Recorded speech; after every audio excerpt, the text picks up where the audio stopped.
Jeremías capítulo 50, verso 11.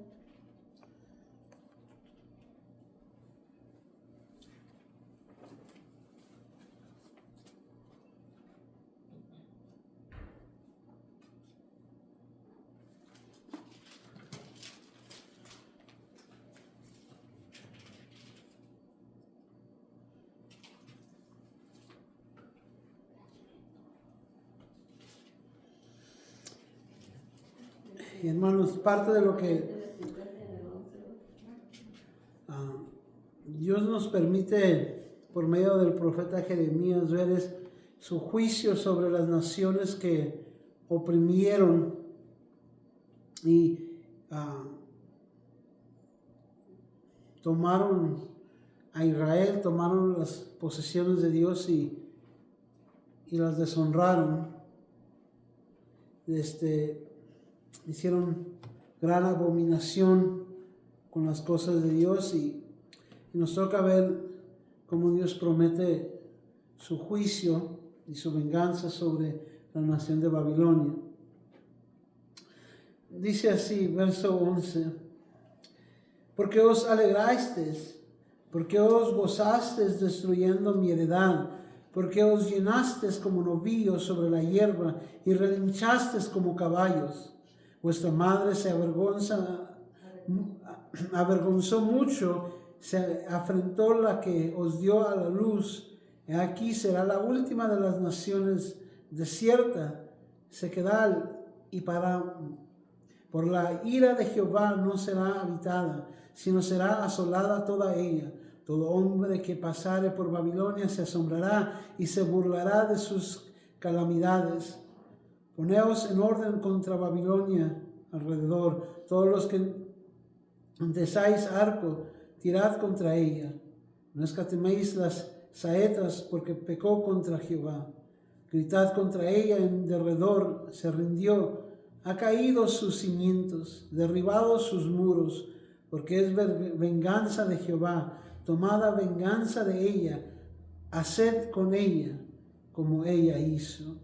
Destruid en Babilonia la que sembra y la que meteos en tiempo de la sequía, delante de la espada destructora. Cada uno volverá el rostro hacia su pueblo, cada uno huirá hacia su tierra.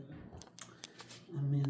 Dios bendiga la lectura de su palabra. Y hermanos, como les he estado hablando, regresando al libro de Jeremías, si algo nos queda claro atravesando este libro es que Dios no es burlado, Él actúa con justicia. Y realmente podemos hacer una distinción importante entre la ira y el juicio de Dios y también la ira o el juicio de Dios que purifica. Y esto es algo que Jeremías ya ha mencionado. El evento sobre el cual Israel pasó fue una gran calamidad, pero para algunos fue para manifestar su destrucción, pero para el remanente era un fuego purificador. Es decir, vivieron las mismas experiencias, pero para algunos fue realmente como una disciplina que los acercó más a Dios al final del tiempo designado, y para otros fue realmente un fuego consumidor que los consumió por su pecado. Y entonces, nomás denotando esa distinción de que Dios es justo. Cuando Él emplea justicia, Él está haciéndola perfectamente. Dios jamás le ha repagado a alguien de manera injusta. No, al contrario, ese fue el argumento de Abraham con Dios, cuando Dios iba a destruir a Sodoma y Gomorra, ¿no?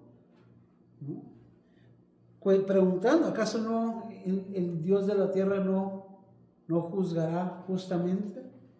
¿Y cómo vas a destruir la ciudad si hay un hombre justo ahí, ¿no? Y en esencia el argumento de Abraham es, pues sí, podrá haber 100, 50, pero ¿qué tal si hubiera nomás al final del día 5 o 1? Tú como Dios justo no podrías castigar a un justo por castigar a toda una ciudad llena de malvados, ¿no? Entonces, este argumento de que Dios es justo en todo lo que Él hace, su justicia es perfecta, es algo que está enumerado a través de toda la Biblia. Pero hemos hecho la distinción entre su gracia y su amor, donde Él decide remitir su justicia y reemplazarla por misericordia. Hermano, aún esto no es un acto hecho injustamente. Es decir, en el centro del Evangelio está el hecho de que Cristo pagó nuestro pecado, que Dios hizo justicia sobre su Hijo amado. Entonces todo pecado queda saldado. Sea que Cristo pague por él, o sea que uno mismo termine pagando por él eternamente en el infierno. Pero no habrá pecado que pase por alto. Lo interesante de esta historia es que Dios usa a Babilonia mismo para disciplinar a su pueblo. Pero estos mismos actos que Dios trae sobre su pueblo, Babilonia no puede lavarse las manos y decir, pues Dios, tú querías castigar a tu pueblo, pues nosotros dijimos, aquí estamos, déjanos. También son responsables de su pecado. Y entonces lo que leímos es una declaración de la palabra de Dios declarando completa destrucción sobre Babilonia. Ahora, si recuerdan un poquito de lo que dije la semana pasada, una de las grandes maravillas del mundo, una de las 7 maravillas del mundo, eran los jardines colgantes de Babilonia. Y uno de los recuentos del rey Nabucodonosor era que su arrogancia y su orgullo emanó de ver la hermosura y la grandeza de la ciudad que él había construido. Entonces, el contraste aquí es bastante grande. Aquella gran imperio, aquella gran ciudad hermosa, ahora será burla de todas las demás naciones. Quiero nomás que denotemos el propósito de Dios al hacer esto. Realmente, verso 11 denota por qué simplemente Dios no dice, ¿por qué Dios no toma una postura? Estas nomás son naciones peleándose. Déjeme le doy un ejemplo. Usted, ¿qué tanto le importa ahorita la guerra que está pasando en Rusia y Ucrania? ¿Ha perdido sueño sobre esa guerra? ¿Cuándo fue la última vez que pensó sobre esa guerra? Al menos que la haya visto en la noticia, ¿no? Y aún así la ve nomás como... La mayoría de gente, pues, si se quieren matar, que se maten. Con que nos dejen a nosotros en paz, ¿verdad? ¿Por qué simplemente no tomar una postura media apática de parte de Dios? Decir, pues nación contra nación, que se maten si quieren. Verso 11 nos dice, porque os alegrasteis, porque os gozasteis destruyendo mi heredad. Porque os llenasteis como novillos sobre la hierba y relinchasteis como caballos. Este era el pueblo de Dios, este era el templo de Dios, este era el arca del pacto de Dios, estos eran los utensilios de Dios, esta era la tierra de Dios. Si le hago una pregunta, La palabra santo, ¿qué significa? Apartado. Apartado. Hay dos significados. Uno es sin pecado, pero la otra es apartado. Y van de la mano. La idea es que Dios está completamente apartado del pecado. No hay pecado en Él, ¿no? Pero la idea de la palabra santo es sí, apartado. El tabernáculo era santo porque era apartado para Dios, ¿no? El vestimenta de los levitas era santo porque era apartado para la adoración de Dios, ¿no? El arca del pacto era santa porque era apartada para la adoración de Dios. El pueblo de Israel era santo porque era apartado para Dios. La iglesia es santa porque es apartada para Dios. Eso es, ellos tomaron lo que era de Dios y lo pisotearon. Y como dice, lo hicieron con gozo. Nomás denoten que la gente que no tiene a Dios deshonra a Dios con gusto. Dice que se alegraron, se gozaron. Yo no miro al inconverso con dolor de cabeza y con corazón contrito diciendo, he pecado contra Dios. ¿Qué he hecho con lo que Dios me ha dado?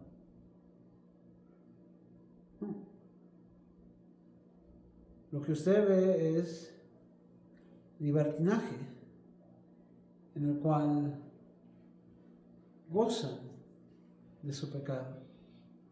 No estoy diciendo que les trae paz, no estoy diciendo que les trae realmente gozo, nomás estoy diciendo que lo hacen porque les gusta. Y hasta diríamos, lo hacen para dar afrenta a Dios. Romanos capítulo 1 realmente es una declaración de que conociendo a Dios, sabiendo a Dios, cambiaron la gloria del Creador por la gloria de la creación. Entonces, lo que Dios va a hacer es cobrarse venganza. Verso 15. Gritad contra ella en derredor. Se rindió. Ha caído sus cimientos. Derribados son sus muros. Porque es venganza de Jehová. Esta palabra venganza denota juicio y sentencia. Es decir, Dios las ha juzgado, ha visto su pecado y ahora viene su enojo por lo que hicieron. Por eso le digo, hermano, Dios no está actuando simplemente caprichosamente. Sus juicios no son caprichosos. Sus juicios no son al azar.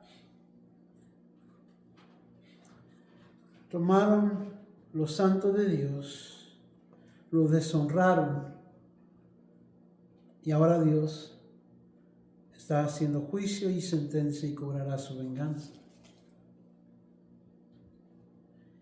Que esto nos debería de vuelta a hacer una pequeña pausa. Déjenme les hago una pregunta más. Cuando la gente habla de la Semana Santa y del Viernes Santo, ¿qué es lo que mencionan continuamente? Aun cuando hablan de la crucifixión y de lo que Cristo hizo al pagar por nosotros, ¿cuál es el enfoque primordial? Cuando ve las películas, cuando ve las páginas en las redes sociales, los memes, lo que comparten, ¿qué es lo que el enfoque que usted podría decir? El sufrimiento físico, ¿no? Si usted ve la Pasión de Cristo, la película, el enfoque es lo que sufrió. Y aun cuando hablamos de Cristo decimos, mira los clavos, mira la sangre, mira la corona de espinas. Hermano,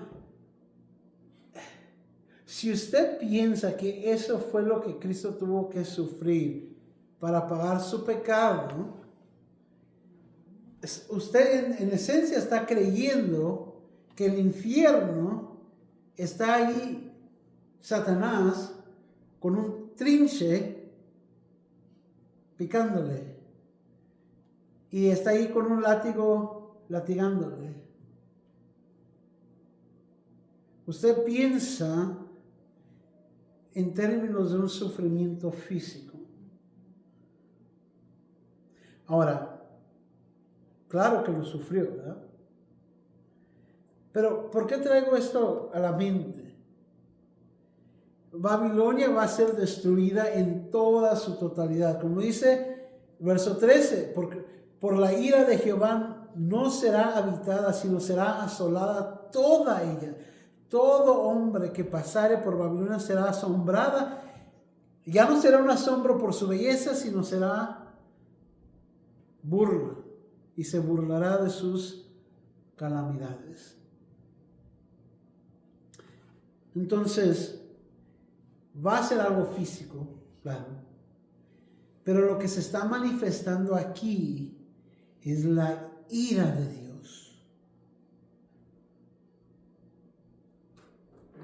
Lo que está siendo derramada aquí es la ira de Dios. Regrese al ejemplo que le di. Cuando usted contempla lo que Cristo hizo, ¿lo ve como la ira de Dios sobre su Hijo por nuestro pecado? Muy pocos hablamos de esto, honestamente. Que lo que merecemos por nuestro pecado es la ira de Dios. Pero el que tomó la ira de Dios, la copa que bebió, es la ira de Dios. Y aquí es donde quizás no nos gusta ir. ¿Hasta cuándo se saciará la ira de Dios? Hermanos, sin Cristo nadie puede saciar la ira de Dios por nuestro pecado. ¿Sabe cómo sabemos esto? ¿Cuántos años y cuántos animales tuvieron que sacrificar cuando había el templo, cuando había el tabernáculo? No fue uno, fue cada año y por cada pecado. Y tenían que hacer sacrificio para purificar el animal y al sacerdote antes de ir y ofrecer el sacrificio para el perdón de pecados. Y ese sacerdote moría y entonces tenía que poner a otro sacerdote. No, si la ira de Dios fuera saciada después del primer sacrificio expiatorio, pues simplemente pum, ya.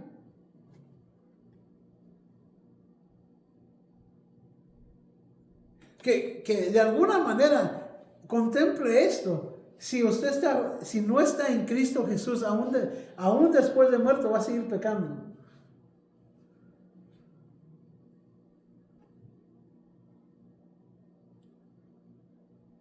De vuelta, ¿hasta cuándo saciará usted la ira de Dios sin Cristo? Nunca.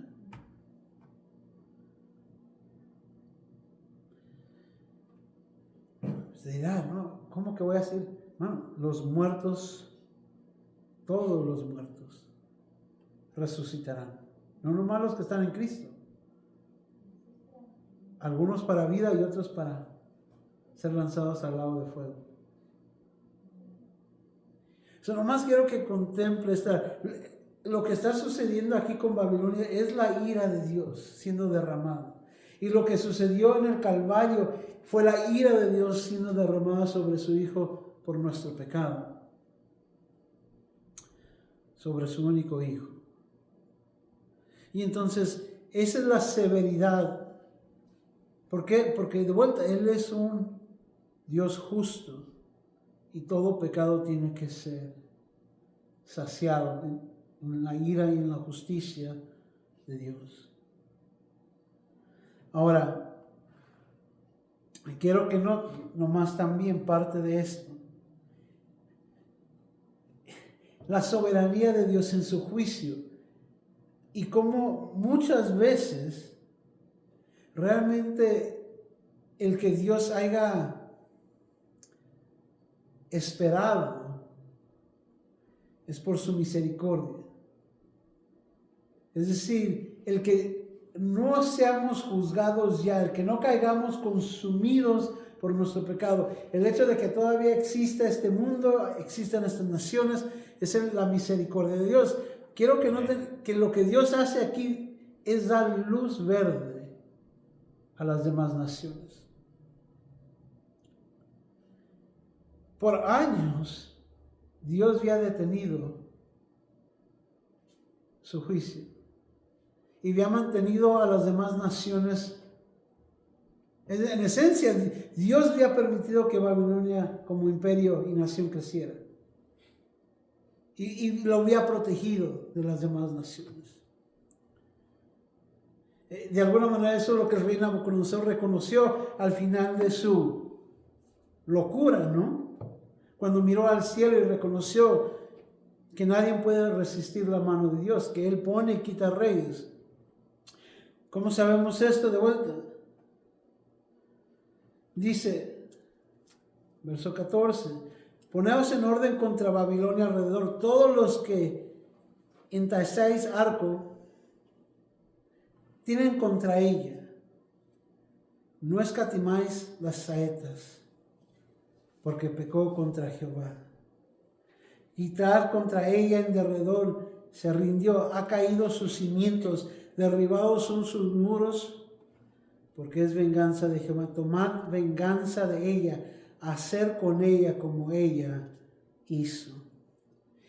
Como les digo, esa es otra manera de decir, Dios les dio luz verde. Tomen su arco, prepárenlo, y no nomás tienen una flecha, no tienen nomás dos flechas, al contrario, no guarden ninguna flecha. Si lo pusiéramos en términos contemporáneos, tomen la pistola y hasta la última bala. No dejen ninguna bala dentro de la pistola. Ya que está caída, de vuelta, palabras para que entendamos, ya que el árbol está caído hay que hacer leña de él. Les está dando luz verde para que hagan leña del árbol caído y que las demás naciones ahora vengan. ¿Por qué? Porque pecaron contra Dios.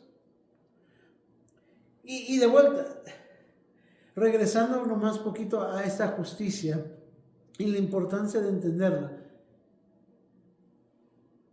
¿Han meditado por qué el rey David no le pidió perdón a la familia de Urías, el Eteo, o a Betsabé en el Salmo 51? ¿Qué es lo que el rey David dice en el Salmo 51? Contra ti, solamente contra ti he pecado. Y de vuelta, sí pecó contra Urías, obviamente lo mató, ¿no? Obviamente que sí pecó contra la familia de él y todo eso. Pero ¿cuál es el concepto principal aquí? Que nuestro pecado por sobre todo es contra Dios.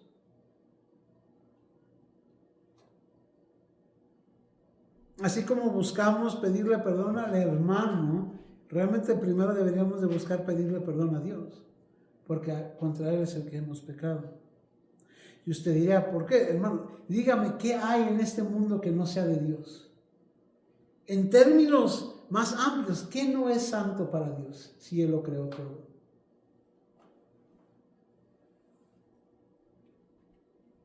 Dígame, ¿qué parte del mundo, qué metro cuadrado hay en esa tierra que no le pertenezca a Dios?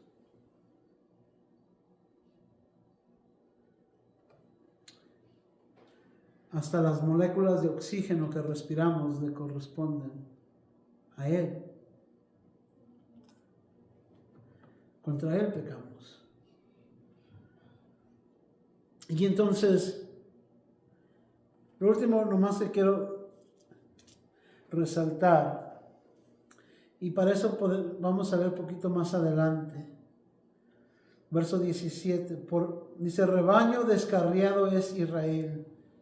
Leones lo dispersaron, el rey de Asiria lo devoró primero, Nabucodonosor, rey de Babilonia, lo deshuesó después.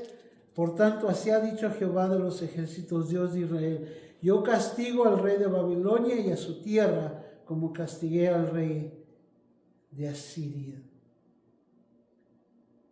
Y volveré a traer a Israel a su morada, y pasará en el Carmelo, y en Basán, y en el monte de Efrén, en Galad, se saciará su alma. Parte de este juicio es también el cumplimiento de sus promesas. El pueblo de Israel no merecía ser redimido. Quebraron el pacto. El pacto que Dios hizo con ellos, hermano, con esto le digo todo. Dios no se iba a esperar ni 40 años para desecharlos.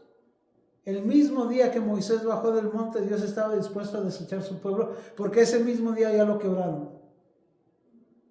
Cuando adoraron el becerro de oro.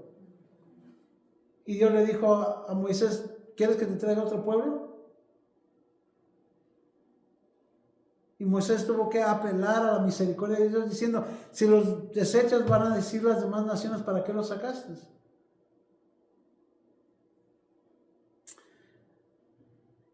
Pero esta es la promesa de Dios.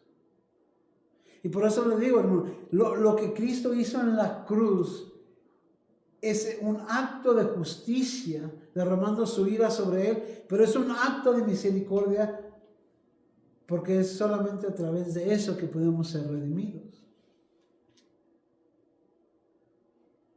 Aquí el pueblo de Israel va a ser libre y va a poder regresar a la tierra de Dios y eventualmente va a poder reconstruir el muro y va a poder reconstruir parte del templo en el altar donde se hacían los sacrificios.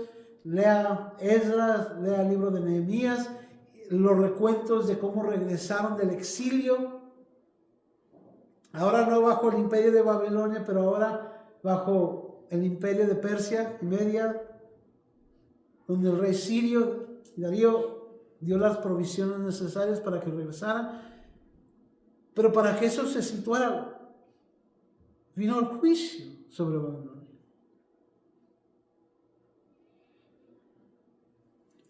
Fíjense lo que el verso 20 dice.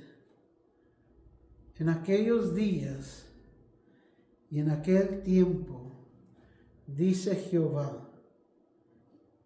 Lo dice Dios, no lo dice Jeremías, no lo dice ningún otro profeta, lo dice Jehová, Dios de los cielos.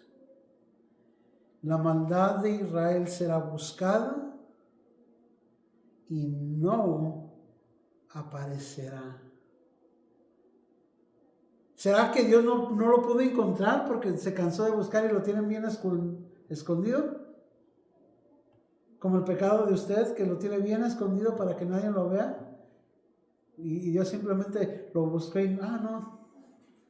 Este hermano, esta hermana esconde muy bien su pecado. Obvio que no. Obvio, no es que la maldad de Israel esté tan escondida que no pueda ser hallada. Y tampoco es que Israel no tenga maldad, porque está en el hoyo por su maldad. ¿Pero qué dice? No aparecerá, y los pecados de Judá y no se hallarán, porque perdonaré a los que yo hubiere dejado. Otra traducción de la Biblia, perdonaré a mi remanente. Sus pecados no son hallados porque han sido perdonados. El remanente de Dios será perdonado. O como diríamos, los escogidos de Dios, sus pecados son perdonados. O como en Romanos,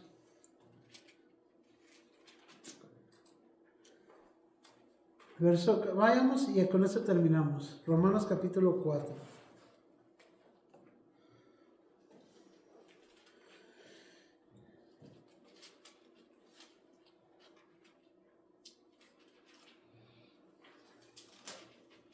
Lo voy a leer desde el verso 6 para que entendamos el contexto.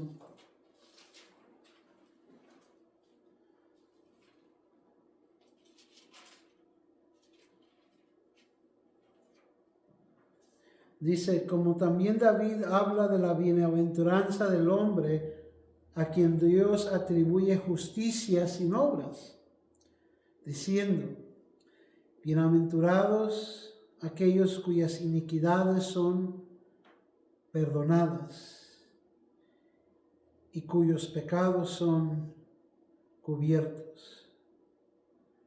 Bienaventurado el varón a quien el Señor no inculpa de pecado. El remanente de Dios era un hombre, era un pueblo bienaventurado, porque Dios perdonó su pecado. Hermanos, si Dios no nos da su justicia por medio de Cristo Jesús, nuestros pecados no pueden ser perdonados. Nuestras culpas no pueden ser cubiertas. Nuestros pecados no pueden ser lanzados a la profundidad del mar. No pueden ser, nuestra culpa no puede ser quitada. Porque la justicia de Dios es perfecta. Pero, de vuelta, no es nomás del Nuevo Testamento, esto es también desde el Antiguo Testamento, pero cuando por fe creemos en Dios, cuando por fe venimos a Él, aparte, dice, Dios atribuye sin obras, ¿no? Cuando por fe venimos a Él, creemos en Él, nos arrepentimos de nuestro pecado. Bienaventurados somos, porque nuestros pecados han sido cubiertos. Nuestros pecados han sido borrados. La justicia de Dios se tiene que llevar a cabo. Y para que Dios nos perdonara, primero tuvo que derramar su ira sobre Cristo y luego darnos su justicia. Por eso le digo, el pueblo de Israel, ¿usted cree que realmente porque eran buenos, Dios guardó un remanente? Ellos deberían de haber tenido el mismo destino que Babilonia, si no es por la gracia de Dios. Nosotros, así como cualquier otro, deberíamos de estar en el mundo, si no es que la gracia de Dios nos alcanza y nos abre los ojos y nos deja ver quién es Cristo. Lo dejamos ahí. Retomamos. Ya nos queda poco, hermanos. Ya casi terminamos el libro de Jeremías. No más que si los últimos capítulos son los más largos. Pero gloria sea al Señor, hermanos. Vamos a ver. Padre, te damos gracias, Señor, una vez más. Tu venganza tu ira es temible. Padre, Solamente tenemos que ver lo que tú has hecho. Debería de causarnos, Padre, oh Padre, un temor tan profundo de que, Padre, entendiéramos que nuestra única esperanza es Cristo. De cuán grande fue el sacrificio de Cristo. Padre, déjanos nunca olvidar el precio de nuestra salvación. Padre, llénanos de gozo y de alegría. Llénanos de esa perfecta paz, Señor, sabiendo que nuestros pecados han sido perdonados. Padre, no hay nada más hermoso que escuchar de la voz tuya, de tu palabra, que nuestros pecados han sido perdonados. Gracias, Señor.